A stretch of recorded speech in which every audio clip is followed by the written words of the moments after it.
শিয়ালদা থেকে ধর্মতলা, যেটা আধ ঘন্টার বেশি সময় আপনার লেগে যায় সাধারণত অফিস টাইমে, যে কোনো জায়গা থেকে শিয়ালদা স্টেশনে নামার পরে মাত্র 3 মিনিটে ধর্মতলা পৌঁছে যেতে পারেন। আপনার অফিসে চলে যাবেন, ধর্মতলা থেকে অন্য কোথাও চলে যাবেন।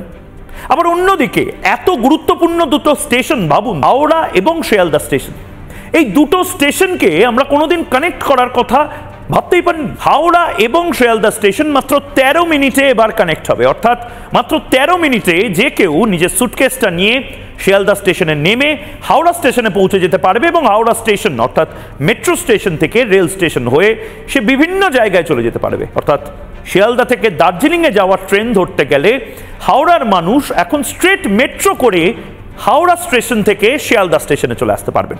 এই গোটা বিষয়টা বাংলার মানুষকে নরেন্দ্র মোদী উপহার দিচ্ছেন এবং এই উপহারটা টিজার মাত্র। ডাবল ইঞ্জিন সরকার যদি হয় তাহলে এরকম উপহারই নরেন্দ্র মোদীর কথায় প্রতি মাসে মাসে হবে। আমরাও তো চাই সেমিকন্ডাক্টর প্লান্ট হোক, আমরাও চাই বেলপাহাড়িতে আইটি সেক্টর হোক, আমরাও চাই পুরুলিয়াতে টেসলার গাড়ি কারখানা হোক, আমরা চাই শিলিগুড়িতে ব্রাহ্মস মিসাইলের ফ্যাক্টরি তৈরি হোক, আমরা চাই 8 লেনের হাইওয়ে, 10 লেনের রাস্তা, 12খানা IIM, IIT, সমস্ত কিছু, সব কিছু হবে ডাবল ইঞ্জিন সরকার এলে।